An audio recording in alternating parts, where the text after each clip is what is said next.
Hello, we are back. Part two, inclusion. I just want to throw this out there. If anybody has some sort of way to do an intro, I would love to figure that out. Oh my gosh, here we are. Because you are here for my season. I'm doing 10 weeks of 10 episodes. And we are on this one. I'm not quite sure which episode this is. I think 7, but who knows? Uh, and it is a part two, so make sure you listen to last week because we are going over 10 tips to start including your students with disabilities everywhere. This can be for teachers, for parents. I did the first 5 last week because I am determined to keep these under 20 minutes or about 20 minutes. So here we go. We are on to number 6, and it was the end of my acronym of how do I get inclusion at schools, and it is I beg. Befriend the community, educate the community, and get involved in the community. So let's talk about getting involved in the community. Now, what's important with getting involved in the community is finding ways to actually get your students forming those genuine relationships with their peers. Attending the events that everyone attends and going to the multi-use room for whatever assemblies there are. So how do we do that? So I started this, I called it Buddy Class, and it was about me and a teacher that I knew was very for inclusion. She is a general ed teacher. I was a special ed teacher. We mixed our students into 2 equal groups. One group would go to her and one group would go to me. Every Friday or whenever Buddy Class was, we would switch. And this was just a 30-minute time of our day. We would usually have an art activity, sometimes PE, sometimes like music or something. And it was always based around a social setting. So there might be this is the art project we're going to do. And then it was like free time to do it.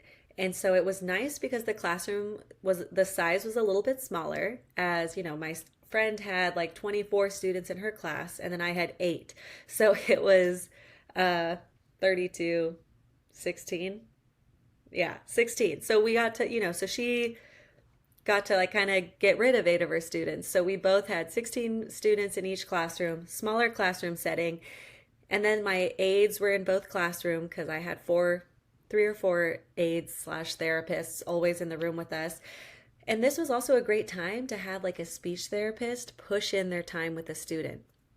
So they could be working kind of as like a one-on-one support staff for my student, but focusing on communication. So maybe whatever desk they go and sit at and the other peers there, the speech therapist is also reminding the student like, oh, use your AAC device or do this, blah, blah, blah. And so I kind of digress. I went off on a tangent there, but getting involved, so important. And once we started Buddy Class, so many of the other teachers wanted to be a part of this because it was great. This was kind of like a free time for the students. It didn't feel like more work, even though we usually were working on there was some time, maybe we were making poems one day. So there were kids that were writing or having to rhyme or read, and some students were matching. Like this was still a good time that we could work on goals and work on things in the core curriculum, but just like make it fun and social. So, it doesn't actually feel like work. That's like kind of the best kind of work in my opinion. So getting involved in your community. And as I said last week, with educating your community, doing some sort of like celebration about the disabilities on your campus. And my campus had 3 special ed classrooms that were all students with autistic students. And we in April would do like an autism acceptance parade, and it wasn't like so focused on my students. It was also about like celebrating differences.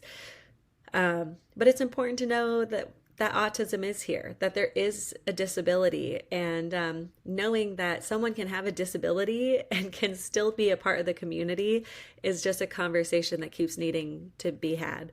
So, getting involved in the community is very important. Number 7, making an action plan. Now, making an action plan, as I said in the first part, writing things down to actually hold yourself accountable, see what the actual progress is going to be, is so important. And it is so important when making an action plan, making sure to have like the date, not the date first, the task.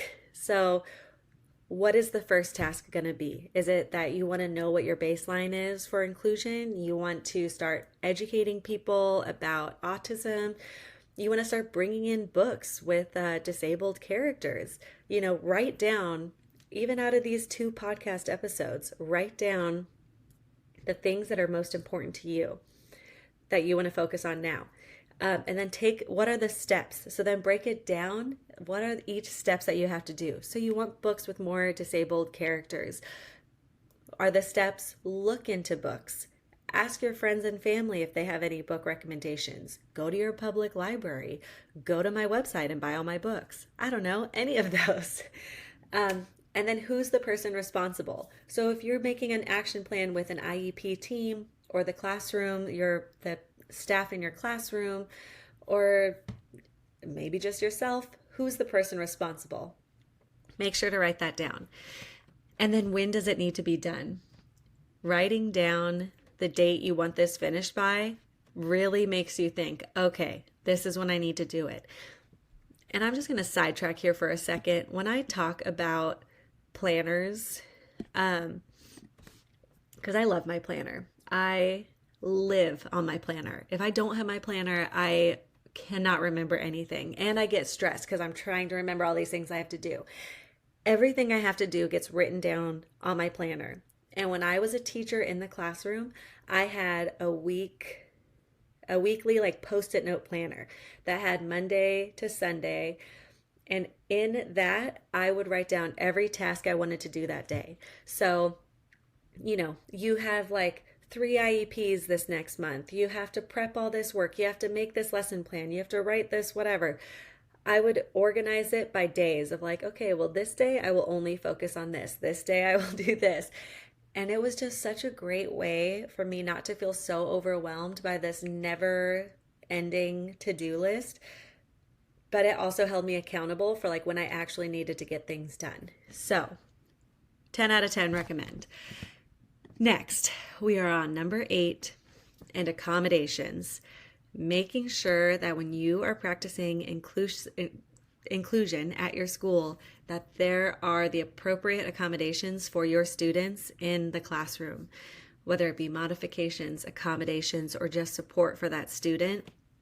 It is so important that you are able to give that to them so they can be as independent as possible in the general ed setting. And this will look different on every student. I really like to have my bag of tricks where I'm like ready for whatever is going to happen. And, a lot of times it's choices. I have students, that is like kind of my fallback, and because I know it's so hard to get teachers to give you your lesson plans in enough time so you can make the accommodations before getting somewhere. So screw that, just don't do that. Instead, know how to accommodate on the spot, and it'll make your life so much easier. So for example, everyone's reading a passage and they have to answer questions or write a paragraph or whatever. If your student doesn't write, we're not sure if they can read, maybe we'll be in small peer groups, and small peer groups can take turns reading. And then maybe your student's turn can be like pointing to the words while you read them, or, a peer reads them. And then giving choices. So say you need to write a paragraph, but your student is like learning to hold a pencil and write their name. After doing that goal, then you can say, okay, who do we want to write about? Do we want to write about like the rabbit or the turtle? And you can write it down on like two flashcards or even on the back of the paper. So many times I flip over a piece of paper, draw two squares, and say rabbit, turtle. And then I say, which one, rabbit or turtle? Sometimes I even draw if I can like quickly draw a doodle or something, but don't recommend. But using your words to say, which one do you want to use? Do you want to use the rabbit or the turtle? And then, they can choose however they like to make a choice. And then you could write the sentence of like, I like the, and then maybe with a highlighter put rabbit. And so then the child is going to trace it or, write over the highlighted word.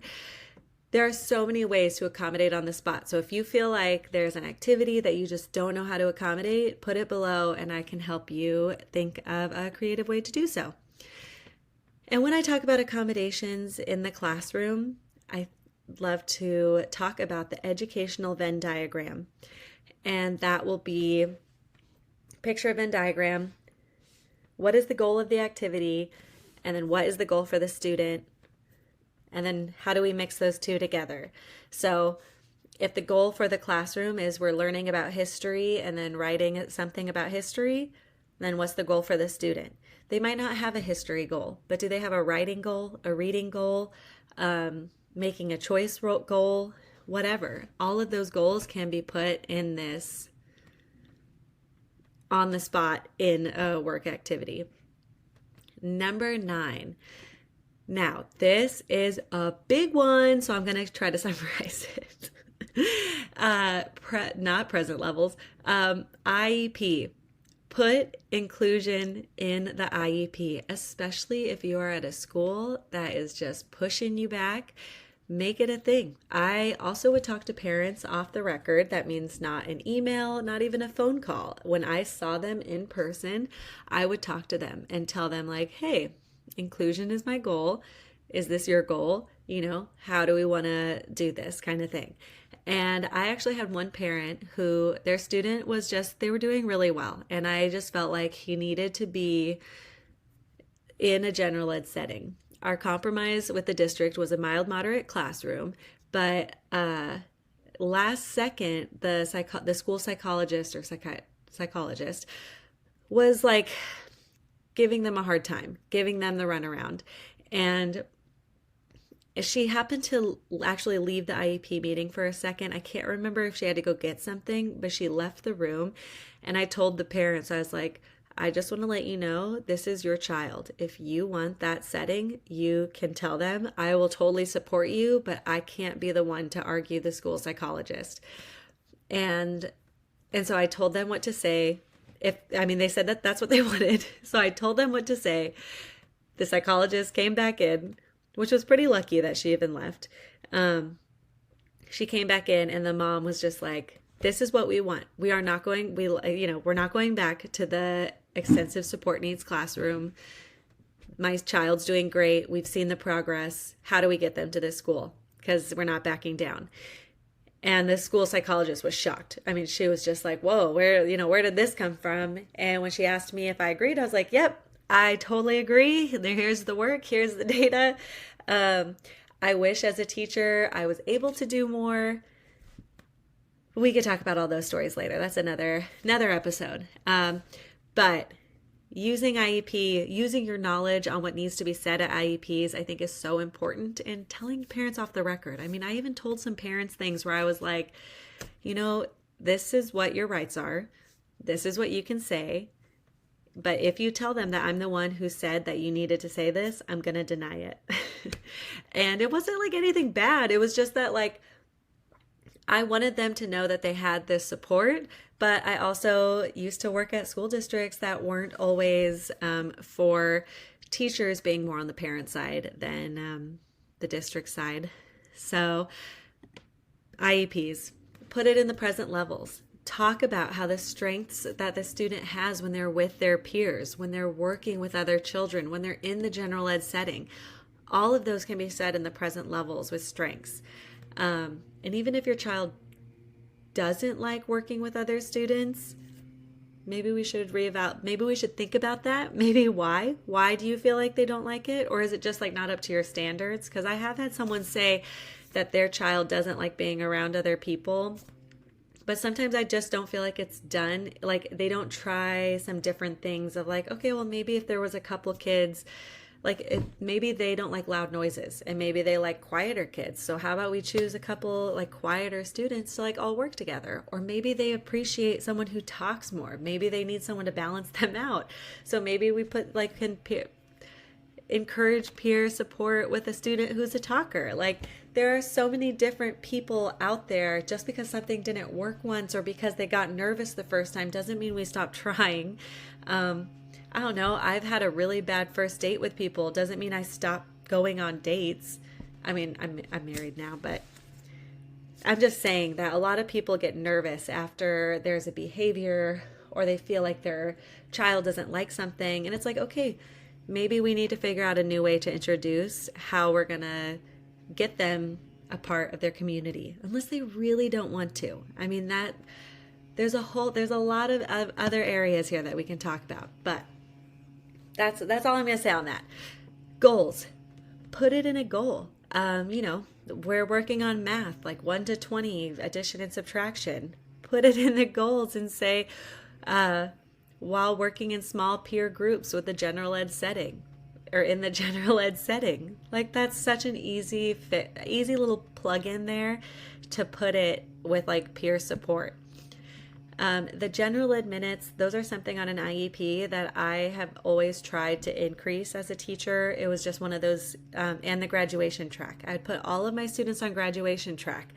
I was working with students in 1st to 3rd grade, and I felt like it was just so important to put them on graduation track, and so people knew what to do. Like people knew or what to do. So people had the mindset of like, okay, this child's on graduation track. Let's figure out how we can get them there. And sometimes it might change, and that's fine. But it's just important to like have these expectations for our students. Okay, and last is check in and reevaluate often. So this is like, you're doing stuff, your students are in some classrooms for parts of the day, and then maybe you come back and then you ask your staff like, hey, how is it going in there? How I look at this is like, you should never feel so comfortable with your schedule. If all the students are doing well, being in other classrooms, being in the general ed classrooms for like 10 to 20 minutes a day, let's start increasing it. Let's start finding a huge subject that they could be a part of maybe multiple times a day or every day if they're not going every day. These are all things that we could be just continuing to work on. So yeah, check in. So don't get too comfortable, but then make sure to check in with your staff. If your staff is coming back and they're stressed out or they're like having such a hard time in the general ed setting, how can we make it better? How can we fix it so it's successful? Because if people are getting stressed out trying to include their students, then we need to step back and reevaluate what we're doing. My last year teaching, I was with a school that was just not for inclusion. I had general ed teachers that told me they would give me all of their work, and if my student did all of the work in my classroom, then they would let them into their classroom. And that kind of drove me nuts because I was like, well, of course he can do it in our classroom. There's like a one-on-one aid in our, like, there's so many adults for us to help him. Like, he needs to be with peers. He needs to figure out how to talk to the teacher and talk. I mean, of course, we'd be sending him with an aide that was going to be there, just in case. But there was just like, there was no way, there was no compromise. Okay, I shouldn't say there's no compromise. The compromise was that they gave me the work so he could do all the work in my classroom, which he did. And then once I showed that, the teachers were still like, well, he has behaviors. He leaves the classroom sometimes. And I'm like, he leaves when he's frustrated. Like, he leaves and just sits right outside. It's not like he goes off campus. Like, you can't deal with a student being frustrated and then taking self-care. Like, taking care of themselves and just standing right outside until they like can feel regulated to come back inside. So it was frustrating, but it is also important that like not everyone's going to be where you are with the knowledge you have on inclusive practices. And that's okay because that's why we're here is to educate, to learn, to keep moving forward. I'm so happy you're here. So those are very quickly the 10 inclusion tips that I have for you. This is usually like an hour to an hour and a half presentation that I give, and I have summarized it just for this podcast of my few listeners who are here for the pilot episode. Anyways, thank you so much for being here. You're doing awesome work, and I am so excited to be in your head right now. So have a great day. I will talk to you later. Inclusion starts with you, and I just want to help. Bye.